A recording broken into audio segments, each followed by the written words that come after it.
колоссальный коррупционный скандал, который в Евросоюзе предпочитают замять. В понедельник в операционной комиссии, сформированной Евросоюзом по отдельному поводу, состоялось голосование о продлении лицензии на использование фермерами удобрения под названием глифосат. Глифосат – очень распространенный дефолиант, средство против сорняков.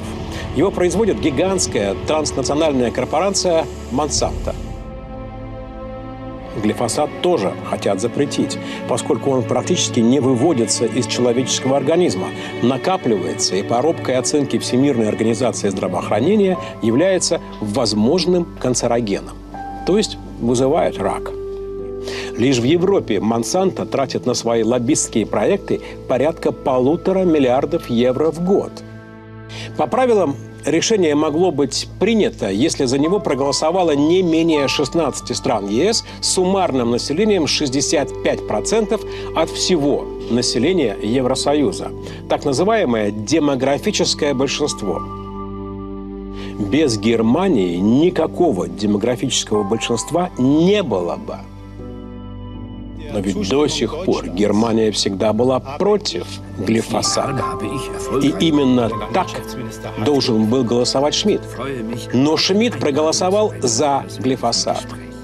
Что, Германия в последнюю секунду изменила свою позицию? Да нет. Просто Шмидт лично так решил. Ну, взял. Ну, теперь вся Европа будет травиться еще 5 лет. В свои 10 Тео очень любит читать книги о рыцарях, где добро побеждает зло. Такой же битвой он для себя считал двухлетний дебат о необходимости запретить в Европе глифосат – яд для растений, который сделал и его инвалидом еще в животе матери. После появления на свет мальчик до 3 лет вообще не мог говорить. На сегодня ему сделали 52 операции, но ни здоровье, ни его голос восстановить врачи не смогли. Не верьте всему тому, что говорят в рекламе, потому что Monsanto сделала лживый ролик, что это биопродукт, что он разлагается, что он безопасен для здоровья человека. Monsanto в прошлом году за 66 миллиардов долларов решил купить немецкий концерн Bayer. Их цель – контролировать всю продовольственную цепочку мира, от поля фермера до стола потребителя. Если эту сделку одобрит ЕС, то у нас появится промышленный монстр. Они будут контролировать все – семена, удобрения, пестициды, но еще и все лекарства, которые позволят лечить людей, заболевших от этой химии. Офисы Monsanto открыты в 66 странах мира. Целый завод по производству ГМО семян построили теперь и на Украине, в Почуйках. Киевское правительство планирует еще и распродажу 10,5 миллиона гектаров земли иностранным компаниям. Это 9-я часть всех пахотных земель Европы. Не исключено, что львиная доля достанется той самой Monsanto. Она уже подобрала 10 полей для генетических испытаний на растениях. Украина занимает 3-е место в мире по экспорту кукурузы, 5-е по экспорту пшеницы. Договор об ассоциации с ЕС позволит ей в перспективе внедрить эту продукцию и на европейский рынок.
Für immer mehr Menschen wird der Großkonzern Monsanto zum Symbol eines agroindustriellen Systems, das die Gesundheit der Menschen und der Ökosysteme bedroht.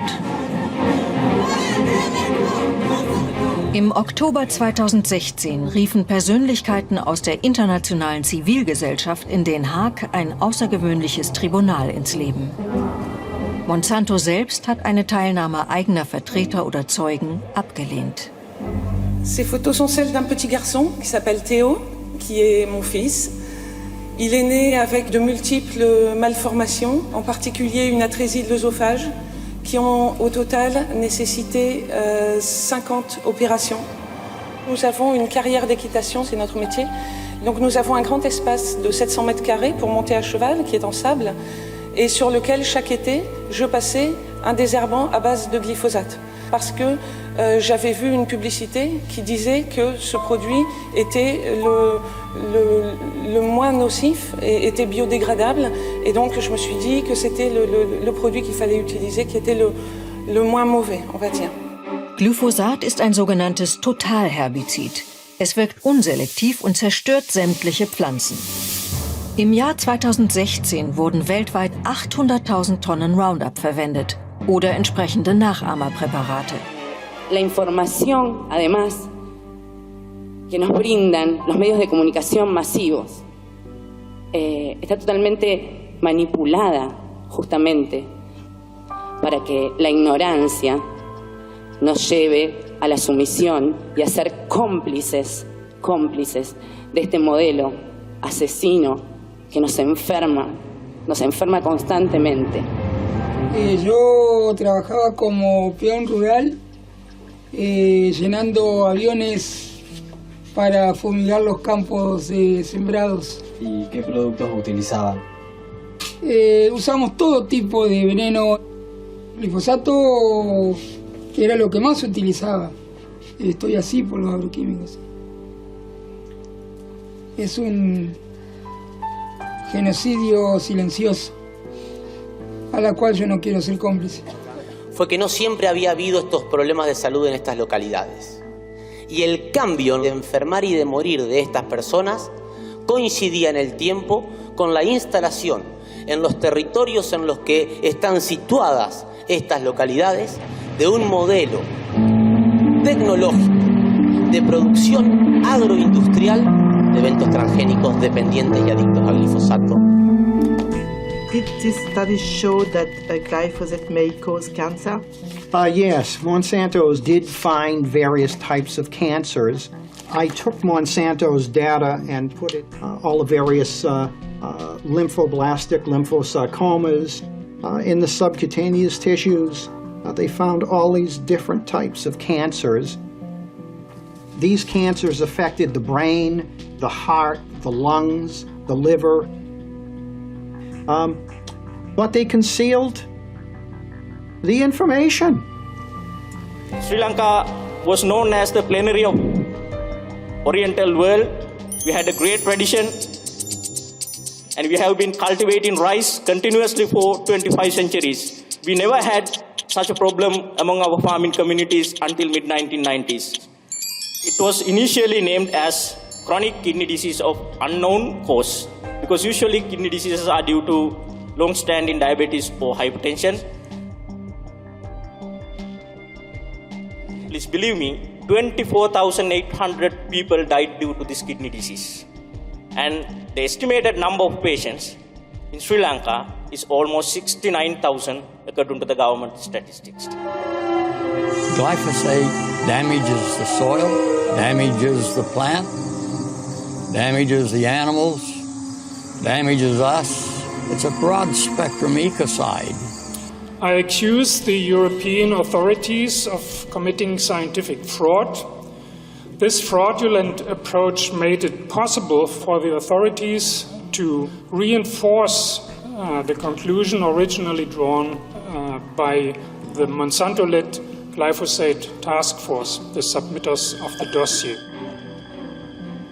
Distorting various facts, ignoring existing knowledge and denying available evidence has to be considered as an attempt of the authorities to allow the chemical industry to continue the marketing of a carcinogenic herbicide.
report has been unduly given a lot of credence, in my opinion. It's almost laughable how the assertions in that report are considered to be very profound and very well justified. McLaren actually refused to consider a written argument from the Russian side. He never went to Russia, never talked with Russian authorities, even though he was accusing them of state-sponsored doping. That's pretty poor. I mean, it's a fundamental principle of due process to listen to both sides of the story. One could speculate that there's a strong political bias at play here. It's evident that in Western media there's much demonization of Russia and the Russian president, and one could speculate that this is politically motivated and goes back to the situation in the Ukraine and the situation in the Middle East, where Russia has come to the support of the government in Syria that the West was trying to overthrow. In my opinion, the McLaren accusations are unfounded and they're very politically biased.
Believe that the CIA and Mossad are just joined at the hip on this operation.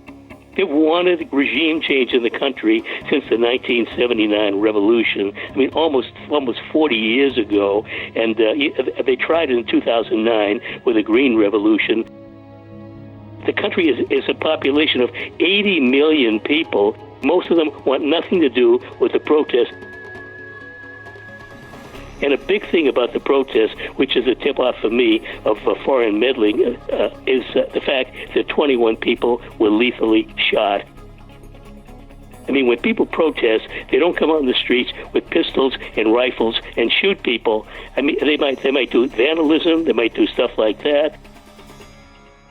I think assassins were hired to do this dirty stuff. The protests may calm down, they may ebb a little bit, but below the surface, I think there's stuff still going on. The destabilization attempts will go on. Iran has a powerful military. I don't think there's any chance of a U.S. or NATO invasion. But there could be a chance of a U.S. war by terror bombing, even the possibility of a nuclear war. That really is a threat. But I think probably the plan is destabilization with picking away at Iran, trying to stimulate the population to turn against the government.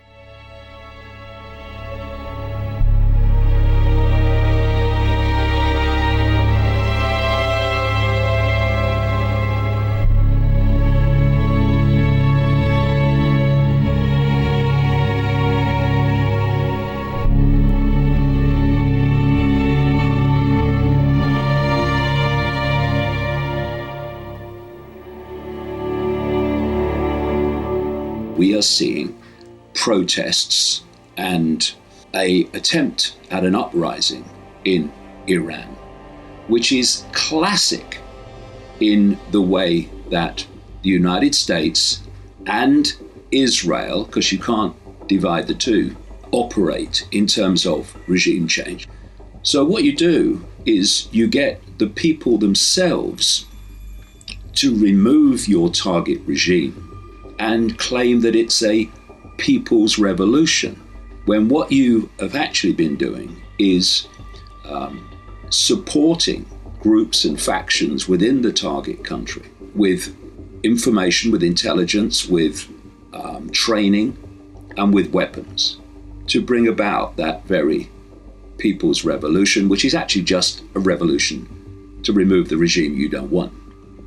I'll give you the military document that explains exactly what I've just described. The US military's unconventional warfare strategy requires the target state population perceptions are first groomed into accepting an armed insurrection, using, quote, propaganda and political and psychological efforts to discredit the government, creating local and national agitation, helping organize boycott strikes and other efforts to suggest public discontent, before beginning the, quote, infiltration of foreign organizers and advisors and foreign propaganda, material, money, weapons, and equipment. And that is exactly what happened in Libya and Syria quite blatantly. The United States, Israel, and the UK have interfered in the internal affairs of other countries on a scale unmatched by any other countries on earth. And we are now supposed to believe that these same forces in the West are suddenly filled with sympathy and concern for the people of Iran.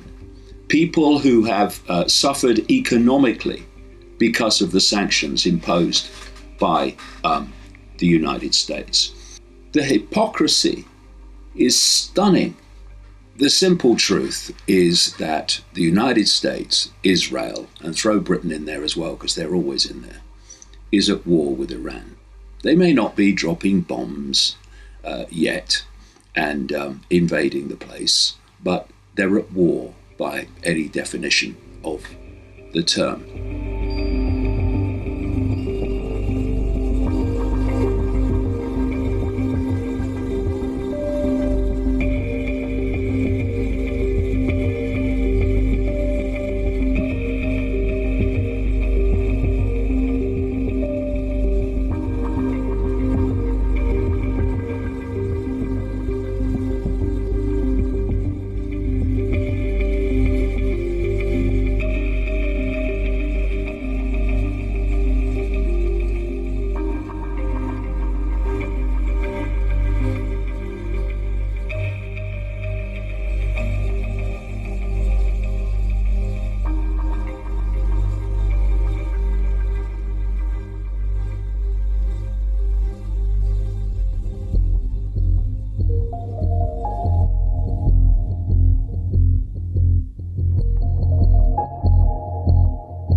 There is absolutely no political relationship between the Jewish people and Jerusalem. It's merely a holy city.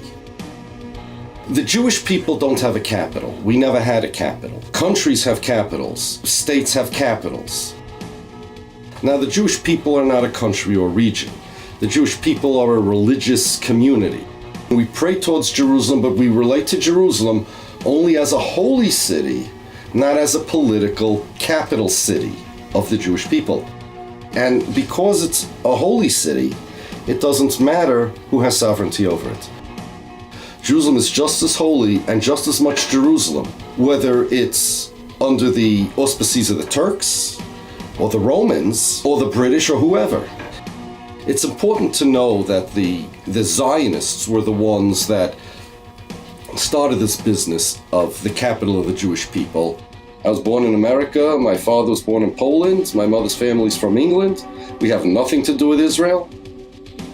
We're Jews, and Israel is not my nation state in the slightest. This is a unilateral claim of the Israelis, of the Zionists, and it's an assault on my religion.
Just when you thought tensions between the North and the South Koreans were starting to smooth over, as they've recently agreed to work with one another during the Winter Olympics, leave it to the United States government to want to intervene with a small-scale war.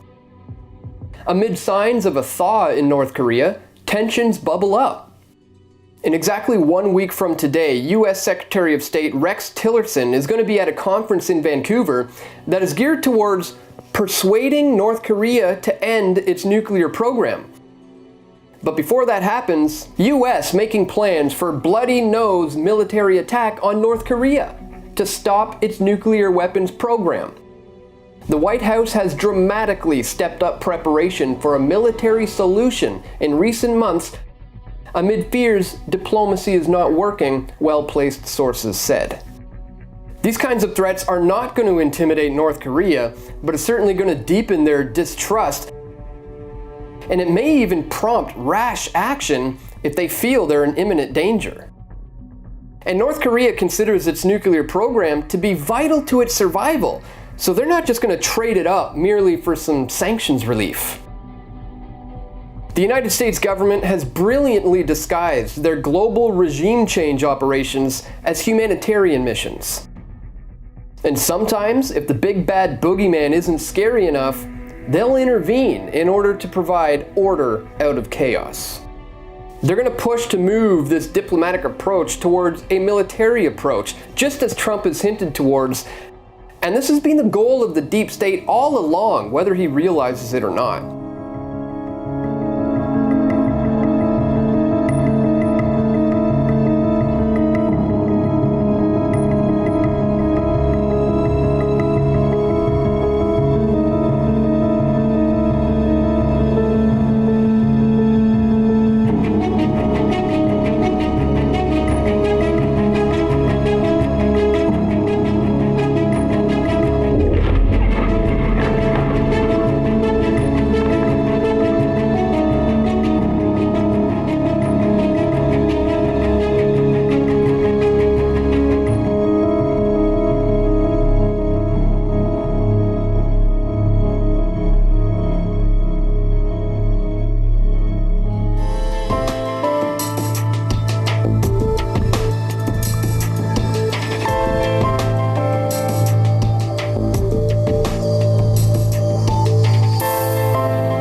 Het zelfstandig ondernemen. Ik heb dus vele disciplines doorlopen en een deel daarvan was in de financiële wereld. En een van die wisselagenten, die zei op een bepaald moment, stop met al die werkzaamheden, al die bedrijven. Ga gewoon in de geldhandel, ga in de financiële wereld. Je moet één ding weten. Als jij je geweten niet in de diepvries kan zetten, en dan niet op min 18, maar op min 100, dan moet je er niet aan beginnen. Dat was de boodschap, want je wil veel geld, dat kan je krijgen, ik kan je helpen, maar er hangt wel een prijskaartje aan de andere kant. Want met een geweten kan het niet. Want je klanten waren banken, hè, die wilden hun handen ook schoon houden. Ja. Maar je hebt ook uiteindelijk met overheden te maken. Je hebt te maken met multinationals. Je hebt te maken met geheime diensten. Maar je hebt ook te maken met wat ze nu noemen terroristische organisaties. Je krijgt dus het hele palet van groot geld aan cliënteel. En dan zie je ook de verbindingen. Het gaat over het financieren van oorlogen, het creëren van oorlogen, het creëren van eigenlijk heel veel ellende in deze wereld. Maar ook hun hebben weer hun geldstromen. Want als hun dus in de handel van drugs zitten, of in de handel van wapens, of in de handel van, noem het maar op, mensen. Die dus zeg maar via constructies, hè, rechtsvormen, internationaal, het geld zo gaan bewegen dat het allemaal oké is. Weet je, alles wat je in de wereld wil weten, kan je weten door de geldstromen te volgen. Dat denkt iedereen van, hé, deze wereld is met plus en min en zwart en groen. Maar op een hoger niveau is het een spel. Het zijn vriendjes. Ja. Maar ze hebben zich wel te houden aan alle regels en wetten die ze zelf hebben gecreëerd om de rest van de samenleving daar te houden en dat het niet erg druk wordt in de top. Er gebeurden allemaal dingen. Ik kwam bijvoorbeeld op een andere beurs en dan zei een van de collega's daar van Ronald, weet je nog, met die Italiaanse lieren. Waardoor dus een bedrijf in Italië daar last van kreeg op een dusdanige manier dat het bedrijf over de kop ging. En dat ze dan zeggen, weet je dat de eigenaar zelfmoord heeft gepleegd en een gezin achterlaat. En toen lachte je erom. Ha, ha, ha, met elkaar, allemaal. We scheten op de mensen. Het was gewoon een product. Afval. Alles was afval. De natuur, de planeet. Als we maar onze doelen haalden. Als we maar groeiden. Je komt zo diep in die kringen. Ik moet ook zeggen dat de meeste van deze mensen hadden een geloof wat afwijkt van het gemiddelde. De meeste daarvan hadden een Luciferiaans geloof. Hun diende dus iets onstoffelijks. Hun diende wat zij noemden Lucifer. En ik kwam dus ook in die kringen. Alleen ik lachte erom, want het waren voor mij gewoon klanten. Ik kwam dus in Satanskerken, maar ik kwam zeg maar op route even langs, even buurten. En daar was dan op dat moment een heilige mis. Ik hechtte weinig of geen geloof aan hun geloof. Of ik was er eigenlijk niet eens van overtuigd dat het überhaupt allemaal wel bestond. Maar er kwam een moment, toen werd ik dus uitgenodigd om mee te gaan doen aan offers in het buitenland. Dat was het breekpunt. Kinderen. Oké.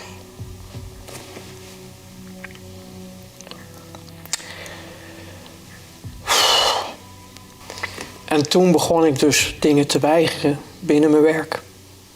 Ik kon het niet meer. Je mag zeggen het kwaad, het Luciferiaanse, het satanisme, hoe je het wil noemen. Het is een werkelijke entiteit die ons haat. Ja. Die haat de schepping, die haat het leven.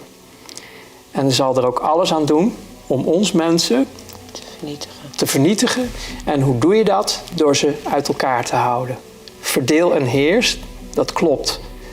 Zolang je die maar gescheiden houdt, dan zorg je ervoor dat jouw grootste vijand, vanuit het Luciferiaans gezien, niet tot zijn volle potentie komt, niet tot zijn volle kracht komt.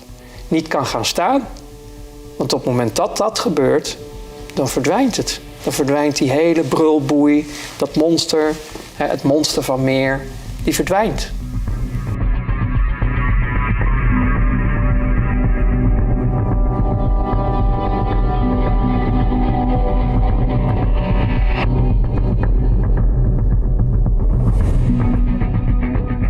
The deep state actually begins with the major banking families, including the Vatican, which is the world's wealthiest organization, wealthier than the Rothschilds. But the Vatican plus the Rothschilds, and then all of the central banks, the City of London and Wall Street, that's the top of the deep state. Below them come the political parties. Most countries have been organized so that there are two major political parties that block 70% of the public from actual participation in the decision-making and the governance process. And then finally, below them, you have the secret intelligence services that more recently have begun to spy on and blackmail politicians and judges and celebrities in order to protect their power and increase their budget. The deep state is very real.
There are large pedophilia rings that have been operating for really many, many years.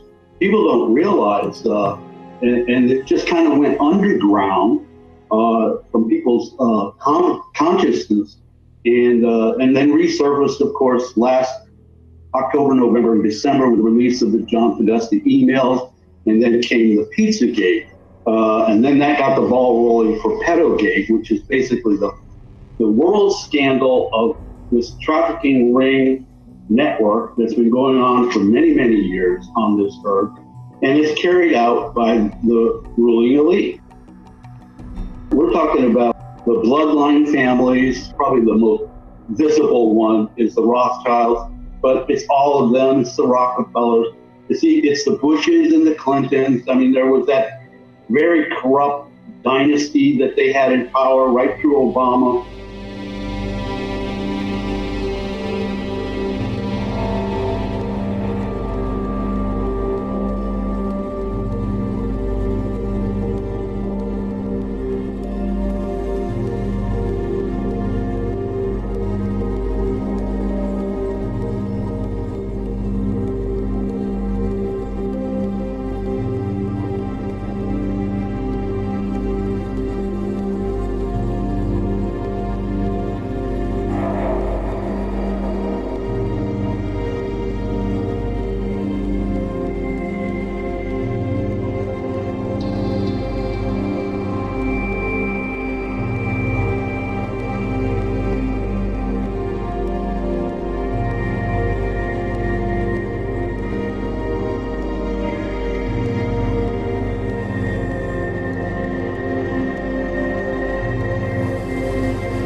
Basically, the CIA are the main pimps of this whole global operation.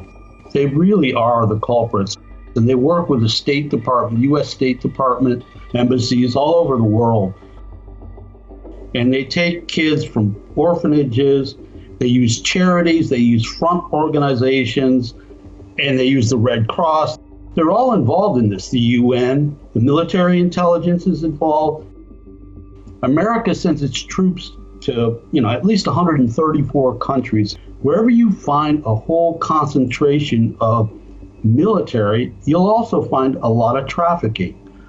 They take a lot of victims from third world countries and fly them around or put them on cargo ships and move them around. But primarily, I believe it's the governments of the West that are the perpetrators, mainly. I mean, the Clintons are in so deep, and so is Bush. I mean, it's been a dynasty, basically, in America for 40 years, basically, where we have the same people. Many of these Illuminati families are bloodlines that have been around for many, many centuries, and many of them actually go back to Kabbalism, the pre-Judaism, mysticism, the Babylonians. So a lot of those satanic rituals actually come from those ancient times. And of course, we also know that they did child sacrificing and pedophilia way back when in those many cultures back then as well. And they managed to infiltrate the Catholic Church. Many of them have been popes. They are royalty. As you're aware, in England, there is that family. And a lot of times, yes, they drink the blood, they eat the organs, they're cannibalistic. They're able to get away with all their stuff because obviously they've got the head honchos in all the different parts to this puzzle, be it the law enforcement, be it the court system, be it the education system, be it the media system, be it the child welfare system, the government, of course, the military, the CIA, the corporate industry. They're all in it. I mean, of course, they are total psychopaths, so they have no conscience whatsoever. They everything's a fake emotion. They just have to imitate emotion. They're good actors, by the way, and they lie through their teeth in every breath. Pedophilia is the Achilles heel of the ruling elite, and that's also why we're seeing all this basically stepping up of the whole North Korea, the whole situation with the Jerusalem and the Middle East. War is coming. The collapse of the economy is coming. The elite pedophiles have planned for it, and they've sped it up because the exposure of this Achilles heel, they know there's going to be a enraged public all around the world. The more people learn about this, the more we can rise up as in solidarity as one to demand accountability.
pierdas la oportunidad de aceptar a alguien distinto. No pierdas la oportunidad de que te cambie la vida.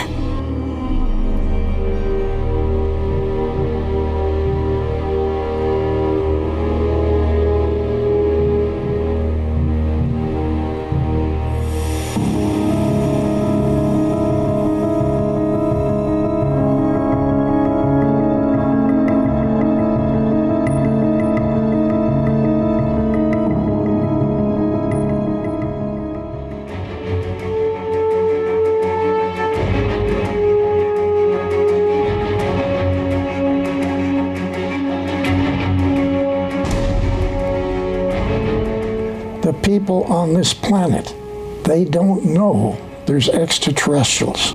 They don't know that there's not just one of them. Maybe we've got thousands, maybe we got billions of extraterrestrials. We now have 200 trillion galaxies out there. And to say that we're the only intelligent people in this universe is naive. Every PhD on this planet, whether they're for science or for medicine, have been given incorrect information for thousands of years about the history of this, not just this galaxy, the universe. They have been given information which was controlled by Draco, reptilian, and other extraterrestrials not to know what was really going on. There are Federation facilities out in the galaxy where other extraterrestrials get together, and there's many different missions for many different types of programs. But we'll talk about one of them, which cruises the galaxy, and it has as many as 30 different extraterrestrial civilization people on board. It looks like the moon, but it's a vehicle. When we got to the moon, we found out a lot of surprises. The Draco reptilians were already there. It's not your moon in the first place. Actually, this is not your planet. And I hate to say this, but we're just a laboratory for them. They own the planet, and we are their lab. And they're Asocia's laboratories, other extraterrestrials coming in, doing their agenda. I'm going to ask you what they all look like and all that. They're ugly looking, lizard, alligator type people. They got the same skin as the lizards got, okay? And terrible looking faces. But then they have the ability to shift and look like a human. All of them do. Do you think von Braun was a reptilian? No. Your president, yes. Oh, what? Which one? George Bush Sr.? Yes. Yeah. Sure. And Bill Clinton and this guy you got got rid of. Yeah. Yeah. They all were. Those guys control your moon because your moon is a command center for this region of the galaxy, not just the solar system. That's small potatoes. The thing that's sitting right in here, which is you call your moon, is a massive control center for this whole part of the Milky Way galaxy. We've got documented 23 different types of extraterrestrials, most of them being good people.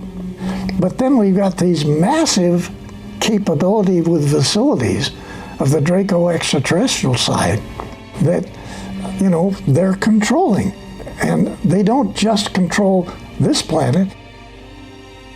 You know that reptilians and Draco, you know, the blood sacrifices, the whole Luciferian thing, the kids being killed and eaten. I mean, that humans have been eaten and taken off planet, et cetera, and used for slaves in other colonies, etc. I hate to say that, but that's far worse than what you've just said. It's far worse. Yes, far worse. It's unbelievable. And I don't know how we say that to the public. You know, there's a lot of New Agers out there who want nothing but to believe that there's ETs, definitely, but they're all hearts and flowers and good guys. Yes. And this is such a dangerous thing to put out there, because again, you get humans that will not be able to protect themselves. And also not understand, I care about the children and I want to protect the children. How can you protect a child? You must tell them. You must tell their parents what's happening, what's really going on this planet. And it's about time we humans are able to protect ourselves. Frankly, we need help. We need everybody involved in this. That's not a lie. We need help.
we're setting goals that are outside of ourselves, that are, things we want to change or fix. They tend to be, what can I do different?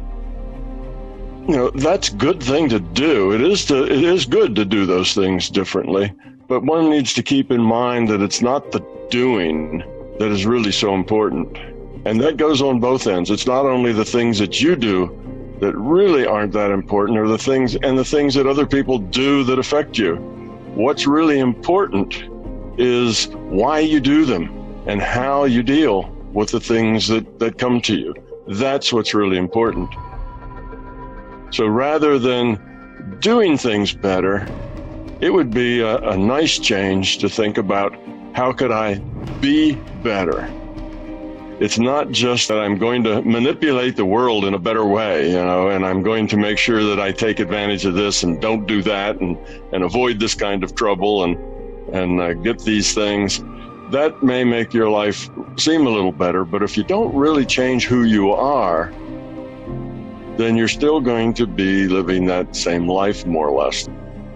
The circumstances may change a little, but your life and its quality won't change much.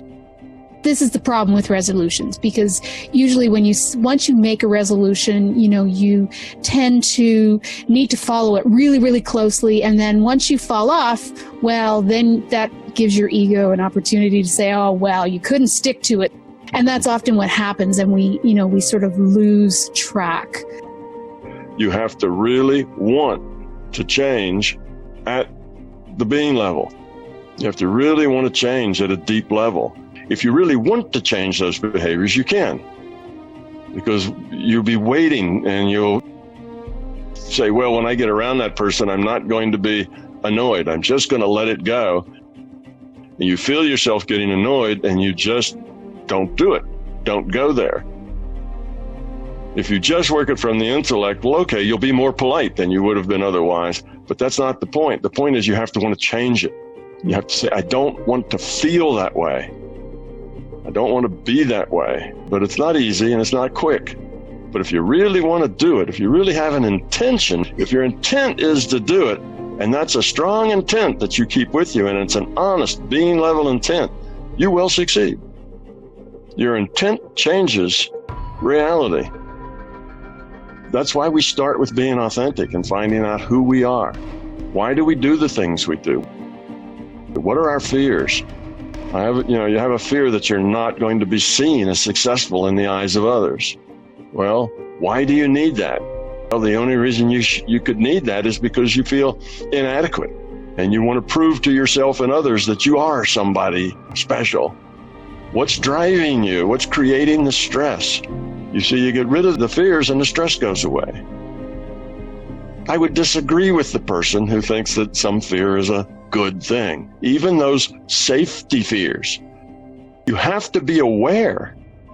Being aware, being intelligent, being informed, that's good, but that's not related to fear.